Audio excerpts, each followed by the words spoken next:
الحمد لله نحمده ونستعينه ونستغفره ونؤمن به ونتوكل عليه ونعوذ بالله من شرور أنفسنا ومن سيئات أعمالنا من يهده الله فلا مضل له ومن يضلل فلا هادي له وأشهد أن لا إله إلا الله وحده لا شريك له وأشهد أن محمدا عبده ورسوله أما بعد فإن خير الحديث كتاب الله وخير الهدي هدي محمد صلى الله عليه وسلم وشر الأمور محدثاتها وكل محدثة بدعة وكل بدعة ضلالة وكل ضلالة في النار.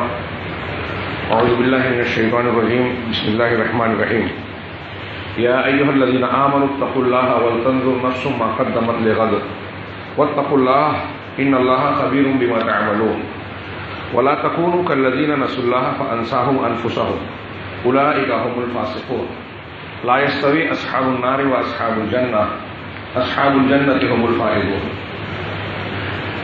محترم حاضرین، خطبہ مسنونہ کے بعد سورۃ الحشر کی یہ 2-3 آیتیں جو بہت ہی مشہور ہیں میں نے تلاوت کی، جس میں اللہ تبارک و تعالیٰ نے اہل ایمان کو خطاب کر کے بڑے ہی مشفقانہ انداز میں نجات کی راہ کی طرف رہنمائی کی اور جھنجھوڑا.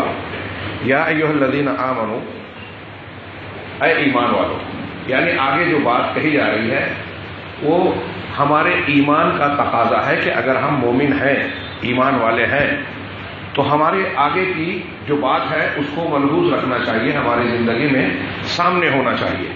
یا ایھا الذین آمنوا اتقوا اللہ، اے ایمان والو اللہ سے ڈرتے رہو. اور ایمان اور تقوی کا یہ تقاضا ہے کہ وَلْتَنْظُرْ نَفْسٌ مَا قَدَّمَتْ لِغَدٍ، کہ ہر شخص کو، ہر نفس کو چاہیے کہ وہ یہ دیکھے، غور کرے کہ کل کے لیے اس نے کیا کیا ہے، کیا آگے بھیجا ہے. یہاں کل سے مراد آخرت ہے، اگلی زندگی. آخرت کو کل کہا گیا، اس کا مطلب آج جو ہماری زندگی ہے دنیا کی وہ ہمارے لیے آج ہے، اور اس کے مقابلے میں آخرت کل ہے. اس آج کے لیے اللہ تبارک و تعالیٰ کہہ رہے ہیں کہ اپنا جائزہ لو کہ تم کو یہاں سے جانا ہے. یہ ایسی چیز ہے، دنیا کا کوئی بھی انسان، کسی بھی مذہب کا ماننے والا، وہ موت سے انکار نہیں کر سکتا. موت کا علاج اس کے پاس نہیں ہے، وہ جانتا ہے کہ گزرنا ہے. اور اہل ایمان ہونے کی حیثیت سے ہمارے ایمان کی بنیادوں میں یہ شامل ہے کہ یہ دنیا زندگی کا اختتام نہیں ہے. یہاں سے جو بھی گزرتا ہے اسے پھر سے زندہ ہو کر اپنے مالک، اپنے رب کے سامنے کھڑا ہونا ہی ہے. اور اس دنیا میں اپنے جو بھی کارنامے کام ہیں ان کا حساب و کتاب دینا ہے. یہاں جو بوئے گا وہاں وہی کاٹے گا، جتنا بوئے گا اتنا ہی کاٹے گا. یہ دنیا دارالعمل ہے، دارالامتحان ہے. یہ ہم سب ایک ابتدائی سبق کے طور پر جانتے ہیں. اب اگر ہمارا یہ یقین ہے تو اس کا اثر کیا ہونا چاہیے کہ ہم ہر وقت اپنا جائزہ لیتے رہیں، محاسبہ کرتے رہیں. دنیا کی آسائش، آرام، یہاں کی نعمتیں مل جانا یا اس کو قائم رکھنا یہ ایک ظنی چیز ہے، اور ہمیں یہ یقین ہے کہ یہ چھوٹ کے جانا ہے. ایسی ظنی اور غیر حتمی چیز کو جو ہمارے لیے یقین ہے کہ یہ چھوٹنا ہی ہے، اس پر آدمی بھروسہ کر کے بیٹھ جائے، اور وہ چیز جس کے بارے میں ہمیں یقین ہے کہ وہ آنا ہی ہے، وہ یقینی ہے، یہ ظنی ہے. ظن کو اپنے اوپر غالب کر کے یقین کو فراموش کر دینا، ظاہر سی بات ہے اس سے بڑی حماقت اور بیوقوفی کوئی نہیں ہو سکتی. اب جو لوگ دنیا ہی دنیا دیکھتے ہیں اور اپنے اعمال کا یہی انجام اور انعام حاصل کرنا چاہتے ہیں، دنیا کے پیچھے لگ کے آخرت کو فراموش کرنا چاہتے ہیں یا کر دیتے ہیں، تو ظاہر سی بات ہے اپنے دل سے پوچھئے کہ کیا اس سے بڑی بیوقوفی نہیں ہے. اللہ تبارک و تعالیٰ کہہ رہا ہے ایمان والو اللہ سے ڈرو. اور اللہ سے ڈرنے کا، ایمان لانے کا تقاضا یہ ہے کہ اپنے آپ کو دیکھتے رہو. ہر شخص یہ دیکھے کہ کل کے لیے اس نے کیا آگے کیا ہے. اللہ تبارک و تعالیٰ نے ہر شخص کو، قرآن نے کہا کہ ہر شخص کو بصیرت دی ہے، شعور دیا ہے صحیح اور غلط کی تمیز دی ہے اور اچھائی اور برائی کے راستوں کی وضاحت بھی کر دی ہے۔ اب کسی کے پاس یہ عذر نہیں ہے کہ ہم اچھائی برائی حق اور باطل سمجھ نہیں سکتے، کیا خیر ہے کیا شر ہے اسے جان نہیں سکتے، ہمارے لیے کیا مفید ہے اور کیا نقصان پہنچانے والا مضر ہے ہم اس کے اندر پرکھ نہیں سکتے، کوئی نہیں کہہ سکتا۔ لہذا یہ سب شعور جب حاصل ہے اور دنیا کی زندگی عارضی زندگی ہے اور آخرت کی زندگی دائمی ہے جس کی طرف تم میں سے ہر شخص چار و ناچار، چاہتے ہوئے اور نہ چاہتے ہوئے سب اسی سفر پر لگے ہیں۔ آپ سو رہے ہو جاگ رہے ہو، ہر شخص اللہ کی طرف بڑھ رہا ہے، آخرت کی طرف جا رہا ہے۔ زندگی کے لمحات کم ہو رہے ہیں اور اپنی موت اور قبر کی طرف بڑھ رہے ہیں۔ اللہ نے کہا وَلْتَنظُرْ نَفْسٌ مَّا قَدَّمَتْ لِغَدٍ وَاتَّقُوا اللَّهَ، اور اللہ سے ڈرتے رہو۔ لَعَلَّكُمْ إِنَّ اللَّهَ خَبِيرٌ بِمَا تَعْمَلُونَ، یقیناً اللہ تعالیٰ تمہارے اعمال سے خوب اچھی طرح باخبر ہے۔ علامہ عبدالرحمن بن ناصر السعدی کہتے ہیں کہ یہ آیت نفس کا محاسبہ کرنے کے لیے بنیاد ہے۔ اللہ کا یہ حکم ہمیں اپنے نفس کا محاسبہ یعنی حساب کرنا، ہم نے کیا کیا کیا نہیں کیا، کیا کرنا چاہیے کیا نہیں کرنا چاہیے، اور ہم کیا کر رہے ہیں، یہ احتساب ہوا، محاسبہ ہوا، اپنے آپ کا حساب لینا۔ علامہ ابن کثیر نے آیت کو نقل کر کے شروعات اسی کری کہ اللہ تعالیٰ یہ کہہ رہا ہے کہ اپنے نفسوں کا حساب کر لو قبل اس کے کہ قیامت کے دن تمہارا حساب لیا جائے۔ اگر تم آج اپنے حساب کا لینے کے عادی ہوگے تو اگلا مرحلہ جو قیامت کے دن کا ہوگا وہاں حساب دینا آسان ہوگا۔ حاسبوا انفسکم، عبدالرحمن بن ناصر السعدی کہتے ہیں کہ اب انسان اپنا محاسبہ کرے کہ اگر وہ اچھا عمل کر رہا ہے، نیکیوں میں لگا ہوا ہے جو اس کو آخرت میں کامیاب کرنے والی ہے، تو غور کرے کہ ان نیکیوں میں کوئی کوتاہی تو نہیں ہے، کوئی کمی اور خامی تو نہیں ہے، سنت کی مخالفت تو نہیں ہے، کوئی ایسی بات تو اپنے عمل سے سرزد نہیں ہو رہی ہے کہ نیکیاں کرنے کے بعد یہ نیکیاں ضائع ہو جا رہی ہیں، کوئی بدعت کا ارتکاب کر رہا ہے، کوئی دوسرے کام کا ارتکاب کر رہا ہے جس سے عمل برباد ہو رہے ہیں، یہ جائزہ لیتے رہنا چاہیے۔ اسی طریقے سے اگر وہ محاسبہ کرتا ہے اور دیکھتا ہے کہ میں کوئی ایسا عمل کر رہا ہوں جو اللہ کو ناراض کرنے والا ہے، شریعت کے مخالف ہے، شرک ہے، بدعت ہے، خرافات ہے، نفس پرستی ہے، دنیا داری ہے، آخرت کو فراموش کر کے دنیا کو ترجیح دینے والا عمل ہے، اگر اس قسم کی چیزیں ہیں تو فوراً اس سے اپنے نفس کو روکے، اللہ کے جناب میں سچی توبہ کرے اور پھر برائیوں سے اعراض کر کے نیکی کی طرف مڑے، یہ اس کے لیے خیر ہے، محاسبے کا یہ نتیجہ ہے۔ اہل علم کہتے ہیں کہ اس کا تقاضا یہ ہے کہ ہر وقت انسان اپنا جائزہ لیتا رہے۔ صحابہ کرام رضوان اللہ علیہم اجمعین پر اس کا کیا اثر تھا؟ عبداللہ ابن مسعود رضی اللہ تعالیٰ عنہ کہتے ہیں کہ میرا یہ عمل ہے اور لوگوں کو کرنا چاہیے کہ جب رات کو بستر پر سونے جائیں تو غور کریں کہ آج کے دن میں نے کیا کیا، اپنے آپ کا جائزہ لیں، میں نے کیا کیا، دوسرے نہیں۔ ہم دوسروں کے محاسب بن کر نہیں بھیجے گئے، اللہ نے اپنا محتسب بننے کا حکم دیا اس آیت میں اور کئی جگہوں پر کہ اپنے آپ کے محتسب بنو، تمہارا اپنا دل اس بات کی گواہی دے گا کہ تم اچھے ہو یا برے ہو، نیک کام کر رہے ہو یا برے، شعور بھی دیا اللہ نے۔ اور جب یہ ساری چیزیں جانتے ہو کہ دنیا سے جانا ہی ہے اور ساتھ میں یہ علم ہو جو آیت کے آخر میں ہے کہ ان اللہ لطیف کیا ہے خبیر بما تعملون، اللہ تمہارے اعمال سے پوری طرح باخبر ہے، کوئی چیز اس سے چھپی ہوئی نہیں ہے۔ ہر حال میں آپ کہیں کھلے میں رہیں، چھپے میں رہیں، اجالے میں رہیں، اندھیرے میں رہیں، آپ کوئی عمل کریں یا دل میں کوئی وسوسہ اور خیال لائیں، اللہ تعالیٰ سے کوئی چیز چھپی نہیں۔ یہ عقیدہ رکھ کر اگر ہم اپنا جائزہ لیں تو ہم خود اپنے فیصل بن سکتے ہیں، اور ہمیں اپنا حساب دینا ہے، دوسروں کا نہیں لینا ہے۔ اس آیت کا کیا اثر تھا؟ اگر اس کو صرف آئینہ بنا کر ہم اپنا چہرہ، اپنا کردار دیکھیں کہ ہم کہاں کھڑے ہیں، اور آج جو ہمارا ایک عمومی حال ہے، میں اپنے آپ کو اس میں شامل کر رہا ہوں، اس کو دیکھیں کہ قرآن اور حدیث کو یا ایمان اور تقوی کا یہ جو حکم ہے جس کا تقاضا بیان کیا جا رہا ہے، ہم اس پر کتنے پورے اتر رہے ہیں، اور عہد اول کے صحابہ کرام جنہوں نے اللہ کے نبی صلی اللہ علیہ وسلم سے یہ تعلیمات لی، اسے قبول کیا، ان پر اس کا کیا اثر پڑا۔ میں شاید اگر واقعات کی طرف اشارہ کروں تو کوئی نیا واقعہ نہیں ہوگا، لیکن تذکیرًا میں صرف اشارہ کروں۔ صحابہ کرام جن کی تعدیل، تعریف، مدح و ستائش اللہ تبارک و تعالیٰ نے اپنے کلام پاک میں فرمائی، رضی اللہ عنہم ورضوا عنہ، ان کا معاملہ کیسا تھا؟ اور اگر ہم اپنے آپ کو دیکھیں ہمارا معاملہ کیسا ہے. زمین و آسمان کا فرق, کوئی مناسبت نظر نہیں آتی کردار میں, ایمان میں, عمل میں, عقیدے میں. اور پھر نتیجے کے طور پہ ہم کتنے مطمئن ہیں.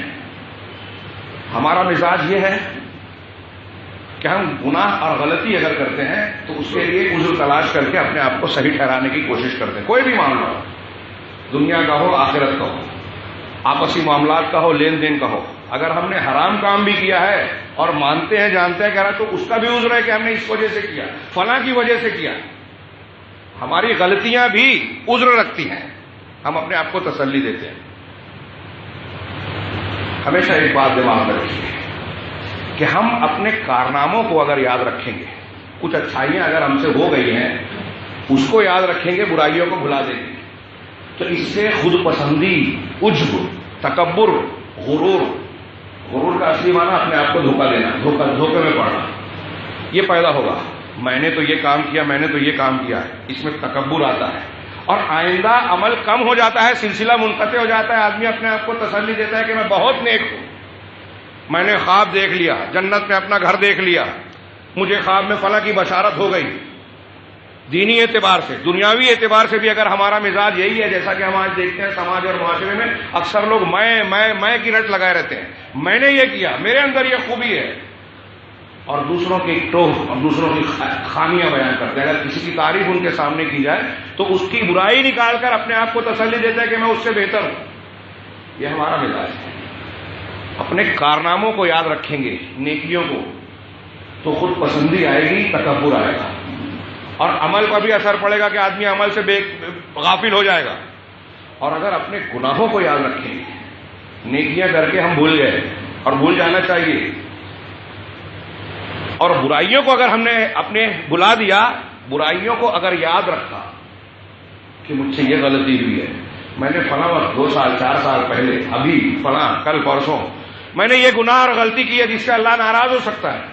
اگر اس قسم کا محاسبہ اور جائزہ اپنے آپ کا لیتے رہیں تو اس سے اصلاح ہوگی. آدمی تکبر میں مبتلا نہیں ہوگا, میں کی رٹ نہیں لگائے گا, خود پسندی کی بیماری کا شکار نہیں ہوگا, دوسروں کو حقیر نہیں سمجھے گا, اللہ اور رسول کو فراموش نہیں کرے گا. صحابہ کرام غلطیوں کو یاد رکھتے تھے. ہم کارناموں کو بیان کرتے ہیں, کیا ہو یا نہ کیا ہو یہ 2 نمبر کی بات ہے, اور کیا بھی ہے تو اس میں کتنا اخلاص تھا نہیں تھا یہ ہم خود جائزہ لیں. صحابہ کرام عمر فاروق رضی اللہ تعالیٰ عنہ کتنی بشارتیں ہیں, ان کی شخصیت اور مناقب پہ اگر کئی خطبہ دیا جائے تو کئی جمعہ درکار ہوں گے. اتنی آیتیں روایتیں ان کے حق میں ہیں. معلوم نہیں کتنی مرتبہ جناب محمد رسول اللہ صلی اللہ علیہ وسلم کی زبان مبارک سے جنت کی براہ راست بشارتیں سنی. اللہ تبارک و تعالیٰ نے اپنے کلام میں کئی مقام پر ان کی رائے کی تائید فرمائی. وہ اپنے نفس پر نفاق کے بارے میں ڈرتے ہیں. علامہ ابن کثیر نے واقعہ نقل کیا کہ حضرت حذیفہ منبر ایک جنازے میں شریک ہوئے, عمر فاروق نماز کے لیے آگے بڑھ گئے. پلٹ کے دیکھا تو حضرت حذیفہ جا رہے ہیں نماز جنازہ پڑھے بغیر, اپنے مسئلے پہ سے نماز کو پڑھا دی. بظاہر وہ آدمی مسلمان تھا جس کا انتقال ہوا تھا. نماز سے فارغ ہو کے حذیفہ کے پیچھے بھاگے حضرت عمر فاروق. کہا حذیفہ آپ نے نماز نہیں پڑھی, اس کا مطلب یہ منافق ہے. مجھے نہیں پتا تھا, میں تو اسے نیک مسلمان سمجھتا تھا. میں آپ سے صرف یہ پوچھنا چاہتا ہوں کہ کیا اللہ کے رسول صلی اللہ علیہ وسلم نے میرا نام بھی منافقین میں بتایا ہے؟ اللہ کے رسول کے رازدار کہلاتے ہیں حضرت حذیفہ, صاحب سر رسول, رسول کے بھید کے جاننے والے. اب میرا نام بھی تو نہیں ہے. عمر فاروق پوچھ رہے ہیں ہم اور آپ کہاں ہیں؟ ہم اپنے آپ کو بہت برتر سمجھتے. عمر فاروق, علامہ ابن رجب حنبلی نے روایت نقل کی کہ حضرت عمر فاروق کہتے ہیں قیامت کے دن اگر کوئی نیزہ لینے والا پکارے کہ اللہ نے سارے انسانوں سے کہا کہ جنت میں داخل ہو جاؤ سوائے ایک کی, تو مجھے یہ ڈر ہوگا کہ وہ ایک میں تو نہیں ہوں. حضرت عمر فاروق. حضرت انس کہتے ہیں, ابن ابی دنیا نے روایت نقل کی کہ میں عمر فاروق کے ساتھ گھر سے نکلا, ساتھ میں تھا ان کے, ایک باغ کے پاس گئے. میں باغ کے, حضرت عمر اندر داخل ہو گئے. وہ دیوار کے اندرونی حصے پہ اور میں دیوار کے باہر. انہیں نہیں پتا کہ میں ان کی آواز سن رہا ہوں. عمر فاروق رونے لگے اور کہا امیر المؤمنین عمر بن الخطاب بخ, اپنے آپ کو ڈانٹ رہے ہیں عمر فاروق، اپنے آپ کو اکیلے ہیں، کہہ رہے ہیں کہ امیر المومنین کہلاتا ہے تو، بس کر، تو اللہ کا تقوی اختیار کر ورنہ اللہ تجھے شدید عذاب دے گا۔ کون کہہ رہا ہے؟ عمر فاروق۔ خطبہ صدیق پرندوں کو دیکھ کے کہتے ہیں تمہارا چہچہانا مبارک ہو، تم کو حساب نہیں دینا ہے، ہم کو حساب دینا ہے۔ ان کو عہدہ، اقتدار، منصب، خلافت ملتی ہے تو نیند حرام ہو جاتی ہے۔ ہمارے یہاں کسی کو چھوٹا سا عہدہ مل جائے تو جھوپڑے سے بلڈنگ میں آ جاتا ہے، غفلت کا شکار ہو جاتا ہے، اور نہ جانے کیا کیا چیزیں اس کے جلوں میں چلنے لگتی ہیں۔ وہاں یہ ہے کہ مالدار تھے، خلیفہ بن گئے تو غریب ہو گئے، مجھے اللہ کے پاس حساب دینا ہے، راتوں کو گشت کر رہے ہیں۔ یہاں ملنا مشکل ہو جاتا ہے، کوئی چھوٹا سا عہدہ کسی کو مل جائے، اور وہاں رات میں ایسے لوگوں کو ڈھونڈا جا رہا ہے جو حاجت مند تو نہیں ہے، بھوکے تو نہیں ہے۔ محاسبہ کیسے کر دیتے تھے؟ صحیح مسلم کتاب الایمان میں ابن شماسہ ایک تابعی ہے، وہ کہتے ہیں کہ ہم لوگ جماعت کے ساتھ حضرت عمرو بن عاص رضی اللہ تعالیٰ عنہ صحابی رسول کی ان کے پاس حاضر ہوئے، وہ فی سیاقۃ الموت، وہ سکرات کے عالم میں تھے، موت کے آخری بیماری میں تھے اور بستر پر پڑے تھے۔ ہم لوگ وہاں پہنچے، کہا وہ رونے لگے اور دیر تک روتے رہے اور اپنا چہرہ دیوار کی طرف کر دیا۔ ہم کھڑے ہیں، ہم موجود ہیں، ان کا بیٹا بھی آ گیا، اس نے اپنے والد کو روتے ہوئے دیکھا تو کہا یا ابتا اما بشرک رسول اللہ صلی اللہ علیہ وسلم بکذا اما بشرک بکذا، کیا اللہ کے رسول صلی اللہ علیہ وسلم نے تسلی دیتے ہوئے کہا بیٹے نے، ابا جان کیا آپ کو رسول اللہ صلی اللہ علیہ وسلم نے ایسی بشارت نہیں دی، کیا ایسی بشارت نہیں دی؟ تو انہوں نے اپنا چہرہ گھمایا، ہماری طرف کیا اور کہا کہ ان افضل ما نعد شہادت اللہ الہ الا اللہ وان محمد رسول اللہ، سب سے بہتر چیز جس کی ہم نے تیاری کی ہے وہ لا الہ الا اللہ کی شہادت ہے، محمد رسول اللہ اور لا الہ الا اللہ کی شہادت، یہ سب سے بہترین چیز ہے ہمارے پاس۔ لیکن میں اپنے بارے میں سوچتا ہوں تو میری 3 حالتیں تھیں۔ ایک موقع وہ تھا جب نبی کریم صلی اللہ علیہ وسلم نے دعویٰ نبوت کیا، اور اس وقت میں اللہ کے نبی صلی اللہ علیہ وسلم سے نفرت کرتا تھا، اور میرے نزدیک اللہ کے رسول صلی اللہ علیہ وسلم سے زیادہ ناپسندیدہ کوئی نہیں تھا، اور میری سب سے بڑی خواہش یہ تھی کہ اللہ کے نبی صلی اللہ علیہ وسلم پر میں قدرت حاصل کر لوں اور آپ کو قتل کر دوں۔ اگر اس وقت میری موت واقع ہو جاتی یقیناً میں جہنم میں جاتا، لیکن پھر اللہ تعالیٰ نے بعد میں میرے دل میں اسلام ڈال دیا، میں نبی کریم صلی اللہ علیہ وسلم کے پاس پہنچا گیا، دوسری حالت کی بات بتا رہا ہے، اور آپ سے کہا کہ میں بیعت کرنا چاہتا ہوں، ہاتھ ملایا، آپ نے جب ہاتھ ملایا تو میں نے اپنا ہاتھ کھینچ لیا۔ اللہ کے نبی صلی اللہ علیہ وسلم نے یا عمرو ما ھذا، عمرو یہ کیا کر رہے ہو؟ کہا میں شرط چاہتا ہوں، شرط لگانا چاہتا ہوں، اسلام تو قبول کر رہا ہوں لیکن میری ایک شرط ہے۔ کہا کس بات کی شرط؟ کہا ایوں کو پڑھا لکھی، ہم اسلام میں داخل ہو رہے ہیں، اور خواہش کیا ہے کہ میں نے جو گناہ کیے ہیں، غلطیاں کی ہیں پیچھے، میری ساری کے ساری بخش دی جائیں۔ اللہ کے نبی صلی اللہ علیہ وسلم نے کیا ہم تم یہ نہیں جانتے کہ الاسلام یہدم ما کان قبلہ، کہ اسلام لانا اپنے سے پہلے کے گناہ کو معاف کر دے، ختم کر دیتا ہے، مٹا دیتا ہے۔ کہا میں نے اللہ کے رسول صلی اللہ علیہ وسلم سے بیعت کی، اور اس وقت میری حالت یہ تھی کہ اللہ کے رسول صلی اللہ علیہ وسلم سے زیادہ محبوب اور پسندیدہ دنیا میں روئے زمین پر کوئی نہیں تھا، اور آپ کا میرا معاملہ یہ تھا کہ آپ کی جلال اور عظمت، آپ کے وقار اور آپ کی عزت کی بنیاد پر میں آپ کو آنکھ بھر کے دیکھتا نہیں تھا۔ اگر کوئی مجھ سے یہ کہے کہ نبی کریم صلی اللہ علیہ وسلم کے چہرے انور کی نقش و نگار کو آپ بیان کرو تو میں نہیں کر سکتا، اس لیے کہ میں نے کبھی نظر بھر کے آپ کو دیکھا ہی نہیں، آپ کی عزت و وقار کی وجہ سے۔ اس وقت اللہ کے رسول سے زیادہ عزیز، پسندیدہ، محبوب دنیا میں مجھے کوئی اور نہیں۔ اگر میں اس وقت مرتا تو اللہ سے یہ امید ہے، یقین والی بات نہیں، دیکھیے صحابہ کا انداز، تو مجھے یہ امید ہے کہ اللہ مجھے جنت دے دے۔ پھر اس کے بعد یہ معاملہ گزر گیا، اور ہم کو اللہ نے کچھ ایسے عہدے اور اقتدار عطا کیا کہ ہم نے اس میں ایسی حرکتیں کی ہے کہ میں نہیں جانتا کہ اب اس کے بعد اللہ تبارک و تعالیٰ اگر مر گیا تو میرے ساتھ کیا معاملہ کرے گا۔ احتساب کر رہے ہیں، اقتدار مل گیا، حضرت عمرو بن عاص کا نام تذکرہ آتا ہے، ہمارے آج کل جو نئے نئے محققین پیدا ہوئے ہیں، رافضیت اور شیعت کے علیہ کا، سلمان ندوی ہو، یعنی انجینئر ہو، سید غامدی ہو، وہ تو حدیث کا انکار کرتے ہیں. یہ ان صحابہ کرام کو اپنی جہالت کے باوجود تحقیق کی مشق کے ستم بناتے ہیں کہ تحقیق کا نام دے کر ان کو ہدف تان بناتے ہیں، اور گھما پھرا کے ایسے القاب سے اس کا ذکر کرتے ہیں کہ صحابیت بھی مجروح ہو جائے. خیر وہ میں ادھر جاؤں تو بات دوسری ہو جائے. یہ صحابہ کرام کا مزاج میں بتا رہا تھا. حضرت عمرو بن عاص رضی اللہ تعالیٰ عنہ کی یہ بات بتائی، اور آپ کو میں نے خود دوسرے علماء سے بھی آپ نے سنا ہوگا، امام بخاری نے نقل کیا.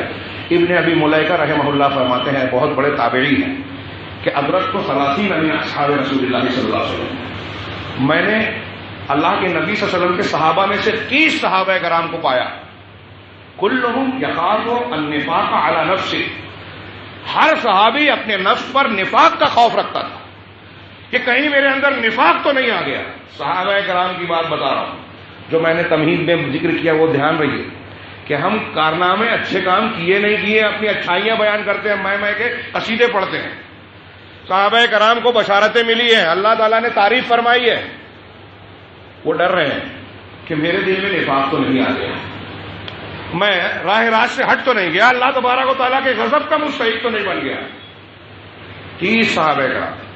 صحیح مسلم کی روایت بھی آپ نے بارہا سنی، حنظلہ اسیدی رضی اللہ تعالیٰ عنہ، قال لقینی ابو بکر، مجھ سے ابو بکر ملے، یہ اللہ کے رسول کے کاتبین وحی میں سے تھے، حنظلہ رضی اللہ تعالیٰ عنہ، وکان من کتاب رسول اللہ، رسول اللہ کے کاتبین میں سے تھے.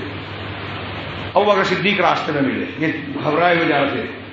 پوچھا کہ سلام کے بعد کیف یا حنظلہ، حنظلہ کیسے حالات ہیں؟ کہا نافق حنظلہ، حنظلہ منافق ہو گیا. کہا سبحان اللہ ماذا تقول، سبحان اللہ تم کیا کہہ رہے ہو؟ کہا ابو بکر صدیق جب ہم اللہ کے رسول کی مجلس میں ہوتے ہیں تو جنت و جہنم کا تذکرہ آپ کرتے ہیں، نصیحت کرتے ہیں، اس وقت ہمارے دل کی کیفیت الگ ہوتی ہے. پھر بال بچوں میں کاروبار میں ہوتے ہیں تو بالکل بدل جاتی ہے، یہاں الگ یہاں الگ، یہی تو نفاق ہے. کہا یہ کیفیت تو میری بھی ہماری بھی ہوتی ہے. دونوں اللہ کے رسول کے پاس گئے، سلام کے بعد وجہ بتائی. کہا منافق ہو گیا حنظلہ، کیا بات ہے؟ اور یہ بیان کیا کہ آپ کے پاس ہوتے ہیں کیفیت الگ، گھر بار میں کاروبار میں ہوتے ہیں الگ. اللہ کے نبی صلی اللہ علیہ وسلم نے فرمایا کہ لو تدومون علی ما انتم علیہ عندی، اگر میرے پاس جس حالت اور کیفیت میں تم رہتے ہو اگر اس پر ہمیشہ رہنے لگو، لصافحتکم الملائکۃ فی الطرقات وعلی فرشکم، تو فرشتے تم سے راستوں میں اور تمہارے بستروں پر مصافحہ کرنے لگے.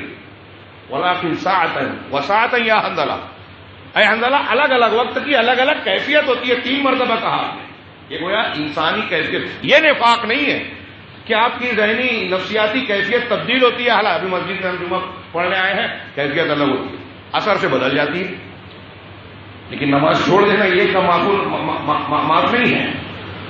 تو یہ حالات کی کیفیات تبدیل ہوتی ہے، یہ انسانی فطرت کا تقاضا ہے، یہ نفاق نہیں ہے. آپ نے تسلی دی، لیکن میں کہہ رہا ہوں کہ حضرت حنظلہ صحابی رسول ہیں، وہ اپنی اس کیفیت کی بنیاد پر اپنا محاسبہ کرتے ہوئے ڈر رہے ہیں کہ کہیں میں منافق تو نہیں ہو گیا.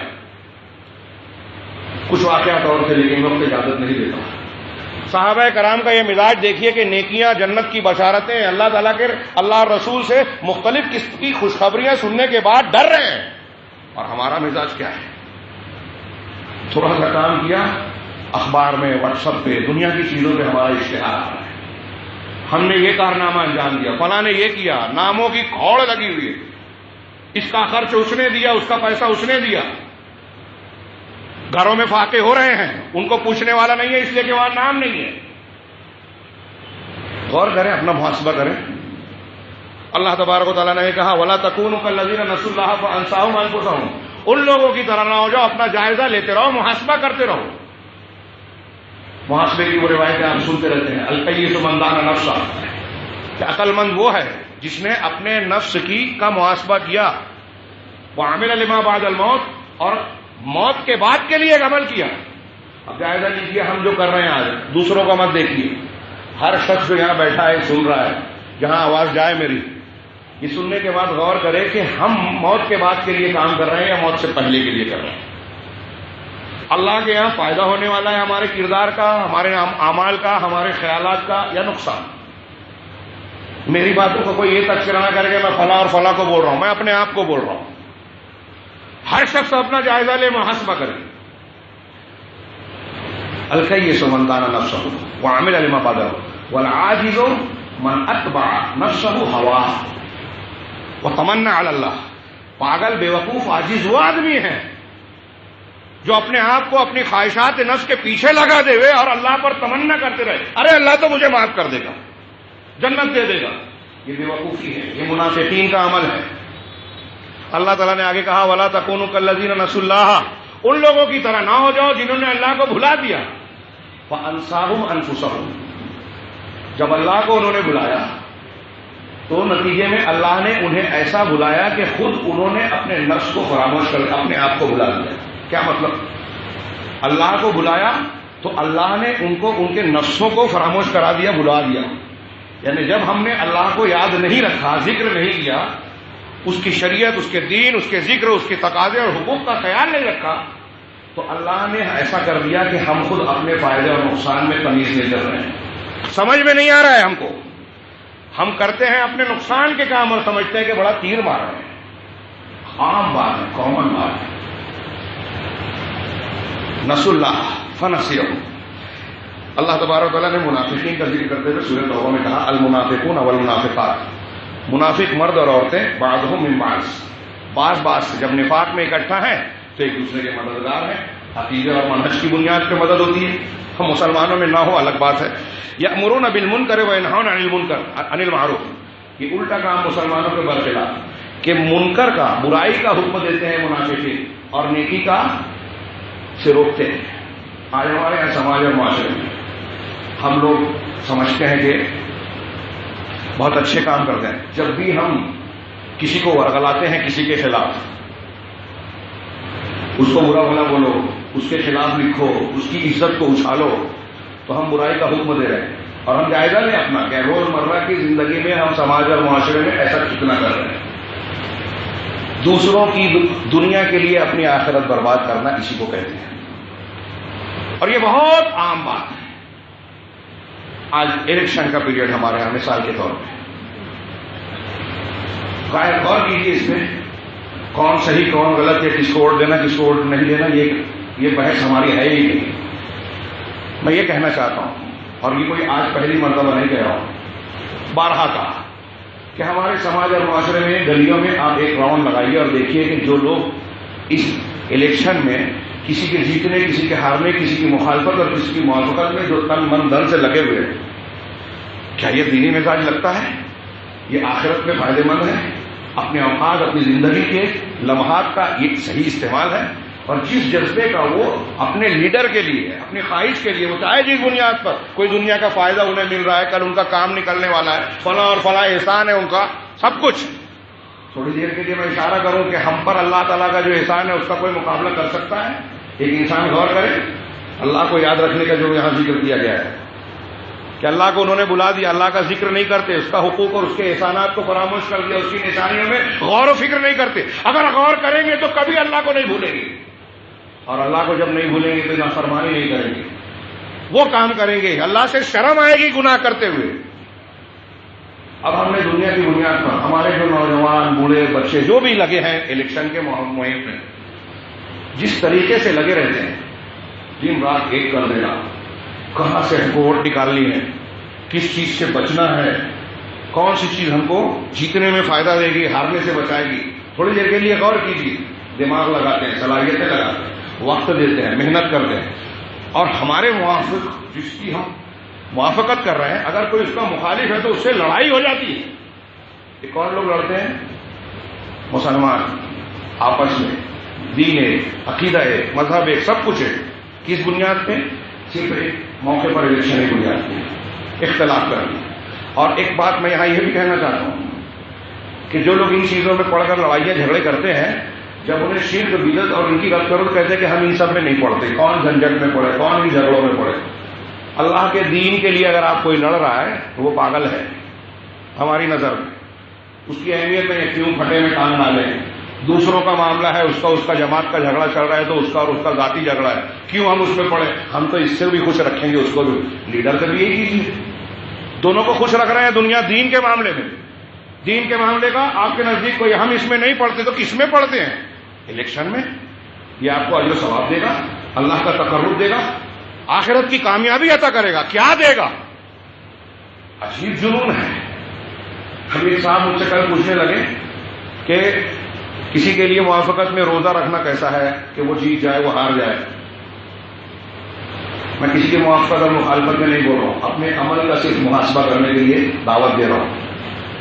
روزہ رکھنا، یہ کرنا وہ کرنا، مجھے ہنسی آئی ہے۔ اور میں نے کہا کہ روزہ یا کوئی بھی نیکی آداب دعا میں سے ہے، یہ دعا کے آداب میں سے کہ اگر آپ چاہتے ہیں کہ آپ کی دعا اللہ کے یہاں قبول ہو تو آپ کوئی نیکی کریں، نماز پڑھیں، روزہ رکھیں، صدقہ و خیرات کریں، پھر اللہ سے مانگیں۔ یہ مانگنے کا ایک طریقہ ہے، اس میں کوئی مذائقہ نہیں ہے۔ لیکن ہمارے یہاں یہ جو جنون اس کے لیے ہے، اس کے لیے دوستی اور دشمنی ہے۔ کوئی بدعت کر رہا ہے ہمارے گرد میں، ہمارے پڑوس میں، تو ہم اس سے لڑائی نہیں کرتے کہ اللہ تبارک و تعالیٰ کے دین کے لیے ہماری غیرت جو ہے جاگے اور ہم اس سے جھگڑا کریں۔ اللہ کے لیے دوستی، اللہ کے لیے دشمنی۔ کوئی جماعت کو نقصان پہنچا رہا ہے، کوئی ظلم کر رہا ہے، کوئی جھوٹ بول رہا ہے، کوئی کسی کے ساتھ زیادتی کر رہا ہے، ہماری پیشانی پر بل نہیں آتا، یہ ان کا معاملہ ہے۔ یہاں ہم کو پڑھنا چاہیے، قرآن و حدیث کہہ رہا ہے کہ نیکی کا حکم دو، برائی سے روکو، ظالم کو ظلم سے روکو، مظلوم کی مدد کرو، یہ قرآن و حدیث کہہ رہا ہے۔ یہ ہمارے لیے قابل غور نہیں ہے۔ کیوں؟ اللہ کا احسان بھول گئے۔ لیڈر نے یا پارٹی نے ہم کو 2 روپیہ دے دیا، ہمارا ایمان اور ضمیر خرید لیا، ہم ان کے ہو گئے۔ کون سا دین ہے؟ اور اس بنیاد پر ہم اللہ تبارک و تعالیٰ سے کون سی مدد کی امید رکھیں؟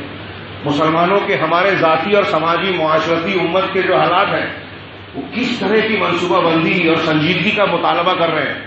ہر روز مارے جا رہے ہیں۔ ہندوستان کے ایک علاقے میں، پورے کشمیر میں جو معاملات ہو رہے ہیں، الگ الگ دعوے، اتنا حساس ہے کہ اچھے اچھے بولنے سے ڈر رہے ہیں، ہم پر الزام لگ جائے گا۔ وہاں بے باکی اور بے بہادری نہیں ہے، غیر مسلم بول رہے ہیں کہ وہاں ظلم اور زیادتی ہو رہی ہے، عورتوں کے ساتھ ان کی عزتوں سے کھلواڑ کیا جا رہا ہے، ان کو بنیادی حقوق سے محروم کیا جا رہا ہے۔ کوئی سنوائی نہیں، موب لنچنگ ہو رہی ہے، کوئی سنوائی نہیں۔ ہم دیکھ رہے ہیں کہ قانون کیسا ننگا ناچ رہا ہے ظلم و ستم کا۔ ایک لڑکی فریاد کرتی ہے کہ میرے ساتھ ریپ کیا گیا، زنا کیا گیا، لیڈر ہے آدمی تو اس کو تحفظ دیا جا رہا ہے اور اس کو جیل میں ڈال دیا گیا۔ اتنے غیر مسلم ہیں، مسلمانوں کا تو حال ہی برا ہے، کوئی پوچھنے والا نہیں۔ ایسے ہی ہمیں استعمال کیا جاتا ہے الیکشن میں اور دوسرے بات، کوئی سنجیدہ فکر مندی نہیں ہے، اجتماعیت نہیں ہے، سنجیدگی سے غور کرنے کا کوئی منصوبہ نہیں ہے۔ یہ سب نہ ہو کوئی بات نہیں، اگر کم سے کم اتنا ہو جائے کہ آدمی ان حالات سے سبق لے کر اللہ کی طرف رجوع کرے، اپنا محاسبہ کرے کہ ہمارے اندر منافقین کی علامت ہے یا مومنین کی۔ یہ میں نے چند علامتیں ذکر کی۔ اللہ تعالیٰ نے کہا کہ یہ برائی کو حکم دیتے ہیں، نیکیوں سے روکتے ہیں، منافقین ایک دوسرے کو۔ آج میں یہ کہہ رہا ہوں کہ دنیا داری کے معاملے میں ہمارا یہی حال ہے، نیکی کا حکم دینے والے ملیں گے نہیں، اللہ کے لیے محبت اور نفرت کرنے والا کوئی ہے ہی نہیں، لیکن دنیا کے لیے، باپ دادا کے لیے، پارٹی کے لیے، فلاں کے لیے دوستی اور دشمنی ہمارے یہاں عام ہے۔ برادری کے جھگڑے عام ہیں، نفس پرستی کا معاملہ عام ہے۔ مجھے ناراض کیا میری مسجد میں نہیں آ سکتا، مجھے ناراض کیا ہے تو میرا کاروبار میں اس سے چھین لوں گا۔ میں کا قصیدہ پڑھ رہے ہیں، اللہ کو بھلا دیا نس اللہ کو بھلا دیا تو اپنے فائدے کی چیز بھول گئے۔ لوگ دین کا کام دنیا کے لیے ہے، اور بھی حدیث میں ہے کہ آخر زمانے میں ایسے لوگ آئیں گے جو دین کے نام پر دنیا کمانے کی کوشش کریں گے۔ لوگوں کے سامنے وہ بھیڑ کی کھال میں ہوں گے، لیکن اندر سے جو ہے انتہائی وحشی اور درندے ہوں گے۔ ان کی زبان تو میٹھی ہوگی، دین کا ساتھ کھلواڑ کریں گے۔ اللہ تعالیٰ ان سے کہے گا ان کے بارے میں کہ میرے بارے میں دھوکے میں ہیں یا مجھ سے چال چلتے ہیں۔ اللہ تبارک تعالیٰ نے منافقین کی بات بتائی قرآن میں کہ ان المنافقین یخادعون اللہ، منافقین چاہتے ہیں کہ اللہ کو دھوکہ دے دیں، چال چلتے ہیں، اندر مقصد کچھ اور دکھاوا کر رہے ہیں، دین کا کام کر رہے ہیں، دکھاوا کر رہے ہیں ہم بڑے قوم و ملت کے خیر خواہ ہیں۔ آج دیکھ لیجیے سب جتنا زیادہ صوفی پوش اور اونچے مقام پر ہیں، تعلیمی ادارے چلا رہے ہیں، لیکن دکان میں بیوہ یتیم چلے جائیں تو دھتکار دیے جاتے ہیں، بے عزتی کی نگاہ سے دیکھا جاتا ہے۔ صحابہ کرام کے معاشرے میں دیکھیے، ابوبکر صدیق کہتے ہیں تم میں کا کمزور میرے نزدیک مضبوط ہے جب تک حق نہ دلا دوں۔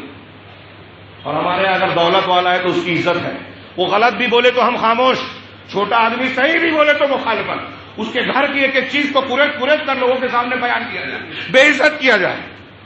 ایسے سماج اور معاشرے میں اللہ تعالیٰ کی رحمت نہیں آ سکتی۔ دیکھ لیجیے، ہم اپنے آپ کو تسلی دینے کے لیے کچھ بھی کہہ لیں، مولانا فلاں کو بول رہے ہیں، بول کے اپنے آپ کو خاموش کرنے کے فلاں کو، ٹھیک ہے میں فلاں کو بول رہا ہوں، کیا بات غلط ہے؟ قرآن و حدیث کی روشنی میں جائزہ لیجیے۔ محاسبہ کرنے کی دعوت اللہ نے دی۔ منافقین اللہ کو دھوکہ دے رہے ہیں، وَهُوَ خَادِعُهُمْ، جبکہ اللہ انہیں دھوکہ دے رہا ہے، وہ بے وقوف ہیں۔ اللہ کو کوئی دھوکہ دے سکتا ہے؟ اللہ تبارک و تعالیٰ نے ان کو عقل دی، شعور دیا، اس کے باوجود جو ہے وہ ایسے کام کر رہے ہیں جس سے دنیا کا ان کو اچھل کود نظر آ رہی ہے، ایسا لگتا ہے کہ بڑے کامیاب ہیں۔ دنیا میں کچھ دولت، پیسہ، روپیہ، شہرت، نام کم بھی آ بھی گیا، عہدہ مل گیا، اخبارات میں رپورٹ آ گئی، کہا جانے لگا کہ ارے ان کی تو بڑی اچھی تاریخ ہے، ان کے باپ دادا نے یہ کیا، انہوں نے یہ کیا، تو آپ کامیاب ہو گئے۔ اس سے بڑی بے وقوفی کیا ہوگی کہ آپ کا نام چاہے جتنا ہو، اگر ایسا ہے تو کتنے کفار اور مشرکین ہیں، کتنے کفار اور مشرکین ہیں جو پوری دنیا میں مشہور ہیں، آج بھی ان کی کتابوں میں نام موجود ہیں، لوگ ان کی ایجادات اور ان کے حکمرانی اور فلاں جس کا جو کارنامہ یاد کرتے ہیں، وہ کامیاب ہے کیا؟ وہی آپ بھی پیچھے پڑے ہوئے، ہوڑ میں لگے ہوئے کہ میں اچھا کام کروں یا نہ کروں، اور کرتا ہوں تو میری نیت چاہے دنیا کے مطالبہ ہو، لوگ میرا نام لے ہوئے، میرا اخبار میں نام آئے، دوسرے کہا جائے تو قبول نہیں ہے۔ چاہیے آخرت کے لیے واتقوا اللہ، اللہ نے کہا وَلْتَنظُرْ نَفْسٌ مَا قَدَّمَتْ لِغَدٍ، کل کے لیے کیا کیا، آخرت کے لیے کیا، یہ دیکھے، غور کریں کیا ہم نے یہ سب جو کارنامے انجام دیے اور دے رہے ہیں، جو کام کر رہے ہیں، جو عقیدہ اور عمل اختیار کر رکھا ہے، کیا یہ آخرت کے لیے مفید ہے؟ وَلْتَنظُرْ نَفْسٌ، اللہ نے آگے فرمایا کہ وَإِذَا قَامُوا إِلَى الصَّلَاةِ قَامُوا كُسَالَىٰ، یہ سورہ نساء والی آیت، وَهُوَ خَادِعُهُمْ، جب نماز کے لیے کھڑے ہوتے ہیں تو بڑی سستی سے، بس ایک ترجمہ کر کے بات ختم کر رہا ہوں، بڑی سست روی سے بات کھڑے ہوتے ہیں، یراؤن الناس، دل میں رغبت تو ہے نہیں، اللہ کے لیے نماز پڑھ نہیں رہے، منافقین لوگوں کو دکھانے کے لیے پڑھ رہے ہیں۔ آج ہمارے میں بہت سے ایسے لوگوں کا عمل ہے، کچھ نیکیاں لوگ اس لیے کر رہے ہیں کہ وہ نہیں کریں گے تو بدنام ہو جائیں گے، اس لیے نہیں کر رہے کہ اللہ نے حکم دیا، اللہ کی خوشنودی مقصود ہے، لوگوں کو دکھانا ہے۔ یراؤن الناس، منافقین کی علامت بتائے، ہاں ولا، آگے اللہ نے کہا ولا یذکرون اللہ الا قلیلا، اور اللہ کا ذکر نہیں کرتے مگر بہت کم۔ منافقین دیکھیے، ذکر اللہ نسیان کی ضد ہے۔ میں نے جو آیت پڑھی سورہ حشر کی جو پڑھ رہا ہوں کہ انہوں نے اللہ کو بھلا دیا تو اللہ نے انہیں بھلا دیا، اور بھلانے کی ضد ہے یاد کرنا۔ اللہ تعالیٰ کا منافقین بہت کم ذکر کرتے ہیں، ذکر کئی طریقے سے، تو زبان سے ہم کلمات کہتے ہیں سبحان اللہ، الحمدللہ، اللہ اکبر، ایک ذکر حقیقی ہے کہ اپنے دل و دماغ میں اللہ کی ذات کو، اس کے نعمتوں کو، اس کے احسانات کو رچا بسا لینا، اس کے حقوق کو سمجھنا، اس سے خوف رکھنا، اسی پر بھروسہ کرنا، ظاہر باطن میں ہمیشہ اس کو یاد رکھنا، اس کے حقوق کو یاد رکھنا، یہ ذکر کا اعلیٰ پیمانہ ہے، اعلیٰ مقام ہے۔ یہ ذکر جب اللہ کا ہوگا تو انسان کسی بھی حالت میں گناہ نہیں کرے گا، نافرمانی نہیں کرے گا، اور اگر کر جائے بشری تقاضے سے، شاذ و نادر اس سے ہوگا تو توبہ کرے گا، اصلاح کرے گا، درست بھی کرے گا، پلٹ آئے گا۔ منافقین کی علامت ہے کہ اللہ کا بہت کم ذکر کرتے ہیں، اس کا مطلب مومنین اللہ کا خوب ذکر کرتے ہیں۔ ایمان والوں کو اللہ کا ذکر کرنے والا ہونا چاہیے اور خوب ذکر کرنا چاہیے۔ اب ہم جہاں جہاں خیانت کرتے ہیں، سودے بازی کرتے ہیں، کسی سے پیسہ لے کے کسی کو دھوکہ دے رہے ہیں، ہمارے یہاں علماء بھی جو ہے اتنے غیر محتاط، صحیح اور غلط بولنے کی ضرورت نہیں ہے، غلط دیکھ رہے ہیں۔ کل میں نے ایک فتویٰ دیکھا، نام نہیں لوں گا، ایک مالی اسکیم کے بارے میں سوال کیا، صورت مشہورہ میں جو پوچھا گیا کہ بھائی ایسی ایسی ایک مالی اسکیم تھی، اس میں پونزی اسکیم تھی، لوگوں کا مال لیا گیا اور یہ بولا گیا اور وہ بولا گیا، دین کے نام پہ لوگوں کو ٹھگا گیا، اس میں علماء بھی ملوث ہیں۔ جواب دینے والوں نے، ہمارے یہ علماء، وہ سوال جو پوچھا گیا ہے، جو صورت مسئلہ ہے، اس کا جواب ہی نہیں دیا، سوال کرنے والے کو غلط کہہ دیا۔ یہ اللہ کا خوف ہے؟ دین کے لیے اور آخرت کے لیے جو ہے عمل کرنے والی بات ہے. جب علماء کا یہ مزاج ہوتا جائے کہ مصلحت اور مفاد کے کو مد نظر رکھ کے اللہ کی خوشنودی اور اس کو فراموش کر دیں آخرت کو، تو پھر قوم کا ملت کا اللہ ہی حافظ ہے. ہمیں ہر وقت اللہ کے عذاب کا انتظار کرنا چاہیے. ایک آیت جو میں نے پڑھی تھی کہ اللہ تبارک و تعالیٰ نے فرمایا کہ منافق مرد اور عورتیں ایک دوسرے کے مددگار ہیں، دوست ہیں، برائیوں کا حکم دیتے ہیں، نیکیوں سے روکتے ہیں. نسوا اللہ فنسیہم، انہوں نے اللہ کو بھلا دیا. تو وَيَقْبِضُونَ أَيْدِيَهُمْ، اپنے ہاتھوں کو کھینچ کے رکھتے ہیں، اللہ کے راستے میں خرچ نہیں کرتے، بخیلی اختیار کرتے ہیں. یہ منافقین کی علامت ہے. خرچ کرنے کا جہاں مقام آتا ہے غریب، بیوہ، مسکین، اچھائی اور نیکی کی جگہوں پر، وہاں ہاتھ کھینچ لیں گے. شوق کی جگہ پر، اپنا پیٹ کی جہنم اور آگ مٹانے کے لیے، پیٹ کی جہنم بھرنے کے لیے ان کے ہاتھ کھلے. آج ہمارے سماج اور معاشرے میں دیکھیے شوق کے مقامات کتنے آباد ہیں، لیکن ہمارے شہر میں فاتح بھی ہوتے ہیں. لوگ پریشانیوں کا شکار ہیں. کتنے لوگ ہیں جو چاہتے ہوئے اپنے بچوں کو اچھی تعلیم دینے سے عاجز ہیں، اور اگر کسی صاحب ثروت کے پاس ان نیکیوں کے لیے جایا جائے تو وہ ہاتھ جھاڑتا ہے، عذر اور بہانے کرتا ہے، اور اخبار میں واٹس ایپ پہ فوٹو چھاپنے والے مقامات پر دکھاتا ہے کہ اتنا رقم دیا، اتنے چندے دیے. کیا یہ نیکی ہے؟ یقبضون ایدیہم، منافقت ہے. اللہ نے کہا انہوں نے اللہ کو بلا دیا، اللہ نے انہیں بلا دیا. یہاں آیت جو میں پڑھ رہا تھا کہ جب انہوں نے اللہ کو، ان لوگوں کی طرح نہ ہو جاؤ جو اللہ کو بلا دیے، غور نہیں کرتے اللہ کی نشانیوں پر، اللہ کے دین پر. اگر غور کریں گے تو جانیں گے کہ اللہ ہمارا خالق ہے، مالک ہے، ہمارا رب ہے، ہم اس کے محتاج ہیں، اس کے بندے ہیں، محکوم ہیں. ہر وقت ہمیں اللہ کی ضرورت ہے. کبھی بھولنا نہیں چاہیے اللہ کو اور اللہ کے دین کو. اگر غور کریں گے تو اس نتیجے پر پہنچیں گے. لیکن جب بھلا دیا، جب اللہ کو بھلا دیا تو پھر ہر گناہ کر رہے ہیں. گناہ کرتے ہوئے اپنے آپ کو تسلی بھی دے رہے کہ ہم غلط نہیں ہیں، دوسروں کو غلط بتا کے اپنے آپ کو ہم صحیح. روز کا معاملہ ہے ہمارا، میں کے قصیدے. فَأَنْسَاهُمْ أَنْفَسَهُمْ أُولَٰئِكَ هُمُ الْفَاسِقُونَ، یہی لوگ فاسق ہیں، اللہ تبارک و تعالیٰ کی اطاعت سے باہر ہیں. لا یستوی، ظاہر سی بات ہے. ایک وہ ہے جو غور و فکر کر رہا ہے، کل کے لیے دیکھ رہا ہے کہ آخرت میں مجھے اللہ کے پاس کیا، کہ کون سے کس چیز کا فائدہ ملے گا، کون سا نقصان ہوگا، اور اس کا لحاظ کر رہا ہے. اور ایک وہ ہے جس نے اللہ کو بھلا دیا اور آخرت کو فراموش کر کے دنیا میں لگا ہے، دنیا کے پیچھے بھاگ رہا ہے. جو سمجھ میں آ رہا ہے کہ اس سے فائدہ ہو رہا ہے اسی کو اختیار کر رہا ہے. تو کہہ رہے ہیں لا یستوی، دونوں برابر نہیں ہو سکتے. لا یستوی اصحاب النار و اصحاب الجنہ، جہنم والے لوگ اور جنت والے لوگ دونوں برابر نہیں ہو سکتے. وہ اصحاب الجنت هم الفائزون، جنت والے جو ہیں وہی کامیاب ہونے والے ہیں. اب ہمیں غور کرنا ہے کہ ہم جنت والوں میں سے بننا چاہتے ہیں یا جہنم والوں میں سے. اللہ تبارک تعالیٰ سے دعا ہے کہ وہ ہمیں دین کی صحیح سمجھ عطا فرمائیں اور اپنا محاسبہ کر کے صحیح دین کو اختیار کرنے، اپنی غلطیوں سے بچ کر نیکی کے راستے پر چلنے والا بنائیں، اور ایسے اعمال کی توفیق عطا فرمائیں، ایسے اعمال اور عقیدے کی جو ہمارے لیے دنیا میں اور آخرت میں فائدہ مند ہو. اقول قولی ھذا واستغفر اللہ لي ولسائر المسلمين وصلی اللہ علیہ محمد بارک اللہ لنا ولکم فی القرآن المجید ونفعنا وإياكم بالآیات والذکر الحکیم انه تعالی جواد کریم مالک بر وکریم.